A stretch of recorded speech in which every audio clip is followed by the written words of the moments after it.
और सुबह के 10 बजने वाले हैं। वक्त है अपना बिहार का और मैं हूं आपके साथ विभा उपाध्याय। अपराध की कमजोर कड़ी भी कभी कभी जांच एजेंसियों को हैरान कर देती है और ये कमजोर कड़ी जांच एजेंसियों को एक बड़ी लीड तक लेकर जाती है। गब्बू सिंह के मामले में भी कमोबेश कुछ ऐसा ही हुआ है। आयकर विभाग की टीम टैक्स चोरी को लेकर गब्बू सिंह के ठिकानों पर छापेमारी करने पहुंची, लेकिन जांच में एक से एक कड़ियां जुड़ती चली गईं। गब्बू सिंह के काले साम्राज्य का खुलासा होता गया और अब गब्बू सिंह के काले साम्राज्य के काले खेल का खुलासा सामने है, जिसमें कई आईएएस आईपीएस फंसते हुए नजर आ रहे हैं। जांच से पता चलता है कि गब्बू सिंह ने आईएएस और आईपीएस से गठजोड़ कर ब्लैक मनी को व्हाइट करने के खेल में पीएचडी कर रखी है।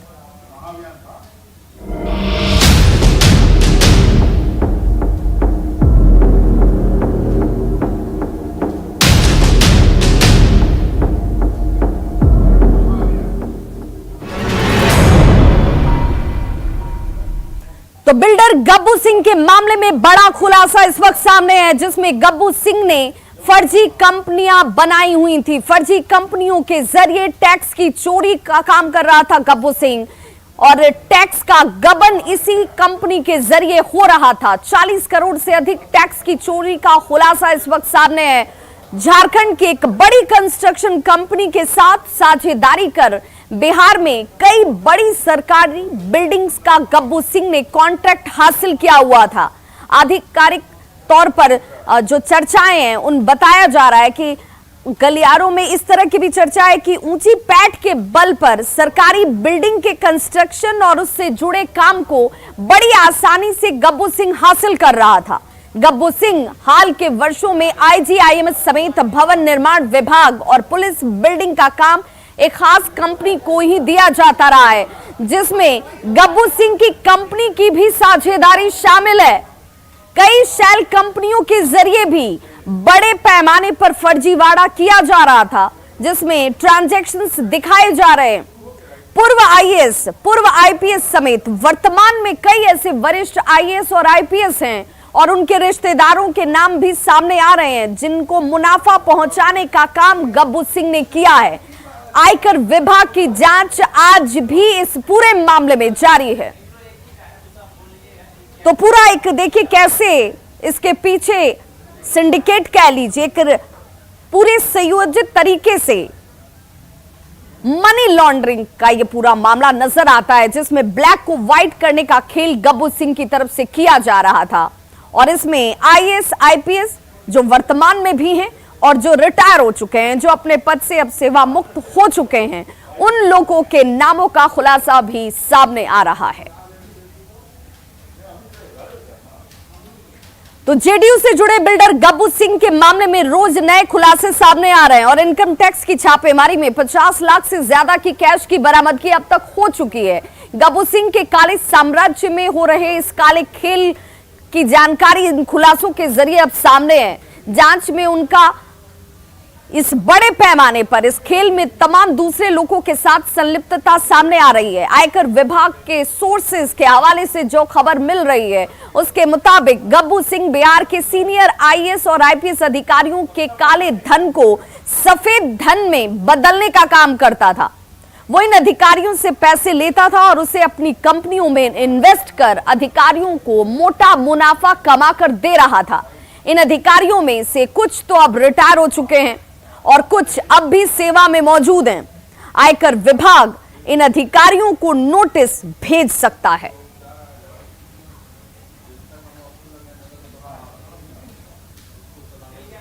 और अब ग्राफिक्स के जरिए आपको बताते हैं, यह जानना जरूरी है कि कैसे बिल्डर और जेडीयू नेता गब्बू सिंह काला खेलकर धन कुबेर बन चुका है।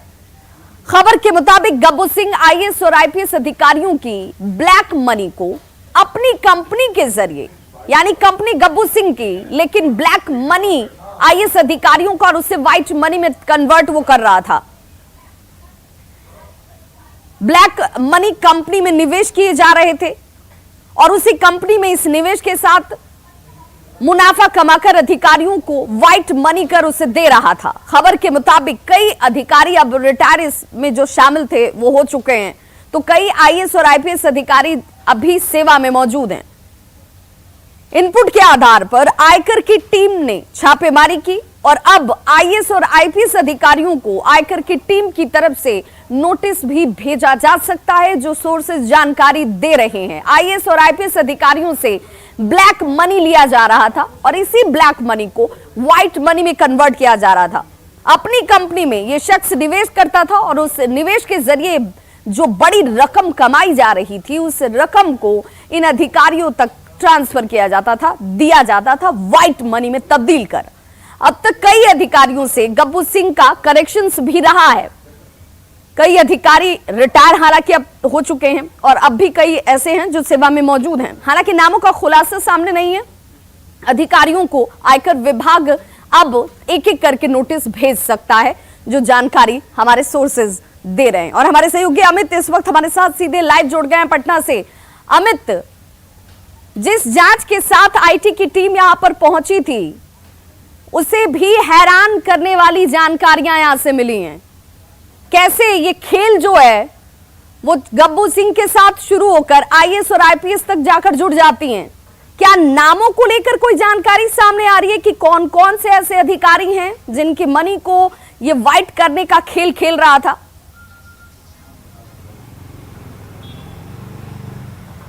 देखिए विवाह, नाम जो है वो बिल्कुल हमारे पास है, लेकिन अभी चूंकि यह अनुसंधान का मामला है तो इसलिए जो आयकर विभाग के जो अधिकारी हैं, जो सोर्सेज हैं हमारे, वो हम तक जो खबर दे रहे हैं, उन्होंने फिलहाल नामों का खुलासा नहीं करने का कर सकते हैं तो एक शर्त रखी है और उस शर्त को बखूबी हम निभाएंगे, क्योंकि सोर्सेज पे हमें पूरा भरोसा है और उनके इनपुट से ही वो तमाम खबरें जो हैं वो हम दर्शकों तक पहुंचाते हैं, प्रशासनिक गलियारे तक लाते हैं। सरकार जो नींद से सोई हुई है, ऐसे अधिकारियों के मामले में शीर्ष अधिकारी हैं और इन अधिकारियों पर ही सरकार जो है नाज करती है कि इनके कार्यशैली, बेहतर कार्यशैली से सरकार सुशासन का काम कर रही है, बिहार में विकास हो रहा है। लेकिन हम ये कहना चाहेंगे कि ये वो अधिकारी हैं जो शीर्ष पदों पर बैठे हैं, चाहे पूर्व के हो या वर्तमान के हो, सभी ऐसे अधिकारी हैं जो शीर्ष पर बैठे हैं और उनके जो परिवार हैं, रिश्तेदार हैं, उनकी जो काली कमाई है, अकुत संपत्ति जिसे वो अर्जित कर रखे हैं अपने सेवा काल के दौरान, उसे गब्बू सिंह बाकायदा तरीके से अपनी कंपनी में इन्वेस्ट करता था। उससे जो मुनाफा आता था, मोटा मुनाफा, एक बड़ा हिस्सा जो है वो अधिकारियों को देता था, ताकि उनके जो संबंध हैं वो बरकरार रहें। इससे समझ सकते हैं कि आज तीसरा दिन हो चुका है, यहाँ अभी भी जो आयकर के अधिकारी हैं वो पहुंचे हुए हैं। वो खबर भी आप दर्शकों को तक दिखाएंगी जो हमने अभी यहाँ पे कवर किया है आकर के। तो ये अधिकारी अभी भी यहाँ पे बने हुए हैं, कागजें जो है, फाइलें जो हैं वो खंगाली जा रही है, एक एक जो चीज़ें हैं उसका मिलान किया जा रहा है। और इसके साथ ही साथ जिस तरह से जो खुलासा हुआ है कि लगभग 40 करोड़ का टैक्स चोरी का मामला अब तक सामने आ चुका है और अभी ये अनुसंधान जारी है, तो जाहिर सी बात है, समझ सकती है विभा कि जितनी रकम एक इंसान को कमाने में वर्षों बीत जाते हैं, करोड़ों कमा नहीं पाता है, और यहाँ पे चोरी जो है वो 40 करोड़ के आसपास का अब तक बात सामने आई है। तो ऐसे में ये कहना कतई गलत नहीं होगा कि जो अधिकारी गलियारे में ऊंची पैठ थी गब्बू सिंह की, उसके बल पर वो ये सारा काला खेल जो है वो खेल रहा था। ये भी बातें सामने आई है कि रांची की एक कंस्ट्रक्शन कंपनी है जो बिहार में अपना काम करना चाहती थी, अपना पैर पसारना चाहती थी, वो गब्बू सिंह से आकर के साझेदारी की और साझेदारी करने के बाद आईजीएमएस में हाल ही में एक बिल्डिंग का कंस्ट्रक्शन का काम हुआ है। उसके साथ साथ भवन निर्माण विभाग के कई बिल्डिंग्स, बड़े सरकारी इमारतें जो बनी है, उसमें भी गब्बू सिंह ने ऐसे जो कंपनियां हैं उसको ला करके काम दिलवाया और उससे मुनाफा कमाया। और साथ ही साथ ये भी कहा जा रहा है कि जो फर्जी जो कंपनी होती है, सेल कंपनी जो होती है, जिसका कोई आधार नहीं होता है, उन कंपनियों को खड़ा करके गब्बू सिंह लगातार टैक्स चोरी कर रहा था। तो समझ सकती हैं कि आखिर कार्रवाई क्यों नहीं हुई, ये इस बात से बिल्कुल। और अमित, तब ये मानकर हम चले कि अब हम ये मानकर चले कि आने वाले वक्त में कई ऐसे सफेद पोश चेहरे हैं जो बेनकाब भी होंगे, जिनके काली कमाई का खेल जो है गब्बू सिंह के साथ मिलकर चल रहा था।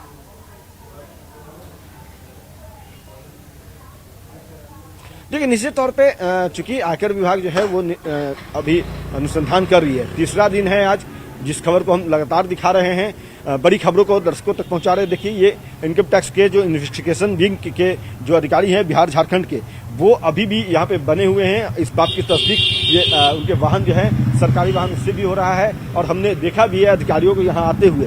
कई अधिकारी ऐसे हैं जो साधारण तरीके से यहाँ पे ऑटो से आकर के उतरे और अंदर वो चले गए। तो उनसे जब हम बात करने की कोशिश किए तो उन्होंने साफ तौर पे इनकार किया, कुछ भी बात नहीं करेंगे, जो भी बातें हैं वो आप शीर्ष अधिकारियों से करिए। तो आयकर विभाग इस पूरे जब अनुसंधान के बाद जब खुलासा करेगी, प्रेस वार्ता करेगी, तो वस्तुस्थिति साफ होगी कि कितने का टैक्स चोरी गब्बू सिंह ने किया है, कितनी फर्जी कंपनियों को ये खड़ा कर रखा है, और कौन कौन से वो अधिकारी हैं जो अपनी काली कमाई को सफेद क्या करते थे गब्बू सिंह के माध्यम से। बिल्कुल, उनके रिश्तेदार जो हैं वो कौन कौन हैं, और अब उन तमाम लोगों तक नोटिस भेजने की कोशिश भी जो है वो तैयारी के तौर पर आने वाले वक्त में नजर आएगी। बहुत बहुत शुक्रिया अमित इस तमाम जानकारी के लिए। तो देखिए, गब्बू सिंह के साथ सिर्फ गब्बू सिंह की परेशानी नहीं, बल्कि तमाम दूसरे ऐसे लोगों की जिन्होंने गब्बू सिंह के नाम का इस्तेमाल करते हुए अपनी काली कमाई को सफेद करने की कोशिश की है। ये बड़ी खबर इस वक्त खुलासे के तौर पर हमारे सहयोगी भी देख रहे हैं, और ये तस्वीरें भी आपके सामने इस वक्त जो टीवी स्क्रीन पर आपको नजर आ रही होंगी। यहाँ आज ये तीसरा दिन है जब कार्रवाई आईटी की टीम की तरफ से की जा रही है गब्बू सिंह के तमाम कनेक्शंस वाले लोगों के साथ भी, अधिकारियों के साथ भी, और साथ ही साथ रिश्तेदारों के साथ भी। बहुत बहुत शुक्रिया अमित तमाम जानकारी के लिए आपका।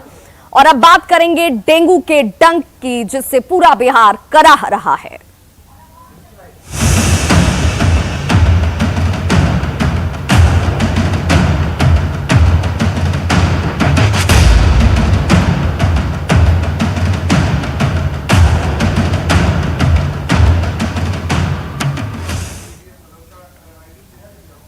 तो बिहार में डेंगू का अटैक हुआ है, और इस अटैक के पीछे की जो बड़ी वजह होती है, गंदगी, बदइंतजामी और प्रशासनिक लापरवाही, इन सभी ने मिलकर लोगों की परेशानी को बढ़ा दिया है।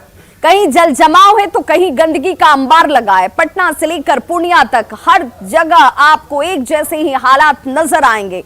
हम आपको 7 जिलों की 8 तस्वीरों के जरिए दिखा रहे हैं कि कैसे महीनों से फॉगिंग नहीं हुई, जल जमाव है, कचरे का अंबार लगा है। अब एक एक करके तमाम जिलों से मरीज जो हैं वो डेंगू से प्रभावित होकर अस्पतालों तक पहुंच रहे हैं, और अस्पतालों के ऊपर भी बोझ बढ़ता हुआ नजर आता है। साथ ही साथ अस्पतालों के अंदर भी मुकम्मल व्यवस्थाएं नजर नहीं आती हैं।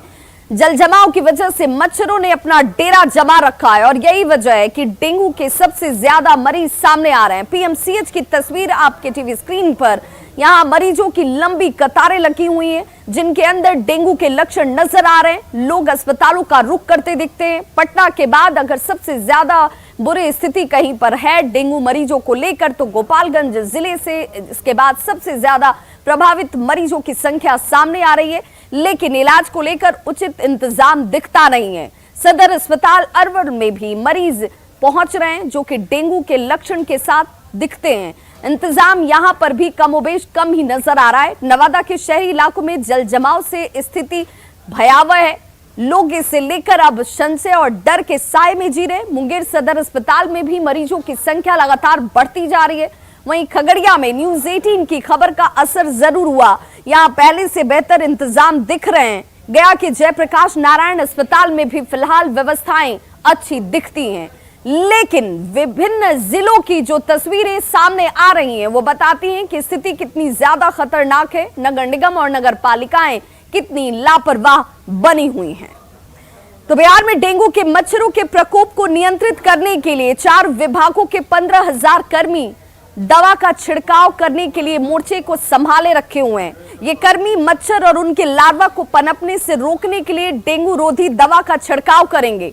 डेंगू के डंक को रोकने के लिए पटना के गांधी मैदान में महाअभियान की आज शुरुआत होगी। और क्या है सरकार की तैयारी, हमारी सहयोगी विनीता मिश्रा ने ग्राउंड रिपोर्टिंग की है, आप भी देखिए। राजधानी पटना में डेंगू के बढ़ते प्रकोप को रोकने के लिए महाअभियान की शुरुआत की जा रही है।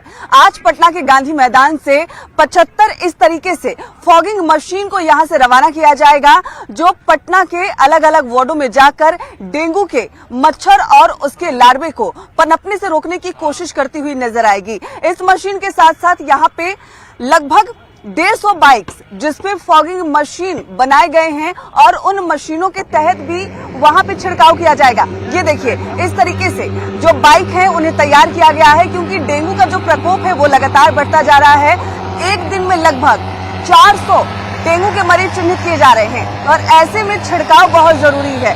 डेंगू का लार्वा, उसकी जो क्षमता है वो खत्म हो, उसकी रोकथाम हो, इसके लिए इस तरीके से जो मशीनें हैं वो गांधी मैदान में यहाँ तैयार की गई हैं, यहाँ बुलाई गई है और 11 बजे डिप्टी सीएम तेजस्वी यादव इन मशीनों को यहाँ से रवाना करेंगे, जो पटना के विभिन्न वार्डों में जाकर वहां पे छिड़काव करेगी। क्योंकि पिछले कुछ दिनों की अगर हम बात करें तो जिस तरीके से डेंगू के प्रकोप बढ़े हैं पिछले कुछ दिनों से, जिस तरीके से लगातार डेंगू के मरीज चिन्हित किए जा रहे हैं, वो चिंताजनक बात है। और ऐसे में लगातार हम भी यही कोशिश कर रहे हैं कि जितनी जल्दी हो सके डेंगू के बढ़ते आंकड़ों पर अंकुश लग सके, डेंगू के जो आंकड़े हैं वो अब नियंत्रण में आए। इसी के मद्देनजर नगर निगम की जो तमाम गाड़ियां हैं गांधी मैदान में इकट्ठा कर ली गई हैं। 11 बजे पटना के अलग अलग वार्डों में इन्हें रवाना की जाएगी और इसके अलावा कंधे पर भी फॉगिंग मशीन उठाकर जो ऐसे इलाके होंगे जहां गाड़ियां नहीं जा सकती है, यानी पतली गली, संकीर्ण गली,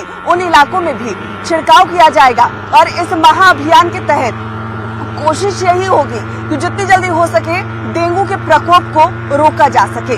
कैमरा पर्सन मनीष जुनेजा के साथ विनीता मिश्रा, न्यूज़ 18 पटना।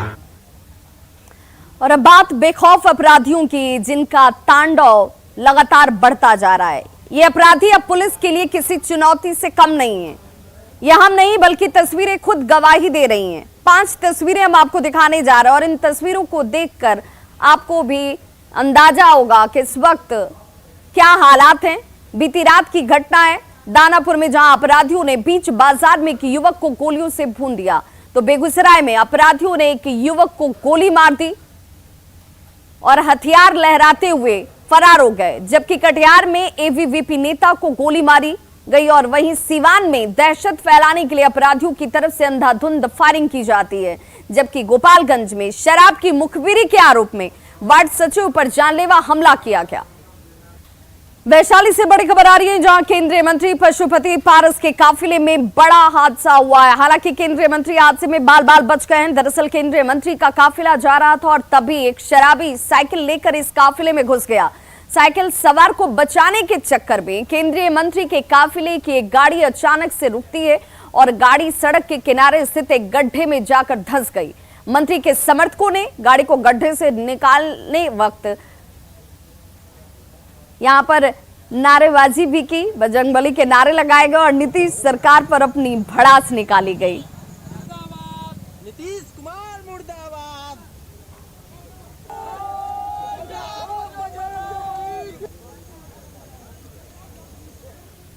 हमारे गाड़ी के सामने आ गया, उसको बचाने के क्रम में जो है सो काफी पारस बाबू का जो काफिला था उसमें 25 गाड़ी से ऊपर जो है सो लोग रुक गए और रोड बाधित हो गया। आज नीतीश जी का जो जिस ढंग का वो आडम्बर खारा की हो शराबबंदी के नाम पर, यह देखने को मिल रहा है और सारे इलाका में जो चीज का चर्चा का विषय बन गया है। तो इनका जो है शराबबंदी एक सिर्फ असला है, कहीं कुछ नहीं है। तो खबरों का सिलसिला लगातार जारी है। आप देखते रहिए न्यूज़ 18 बिहार झारखंड। यहां खबरों का सिलसिला कभी नहीं थमता।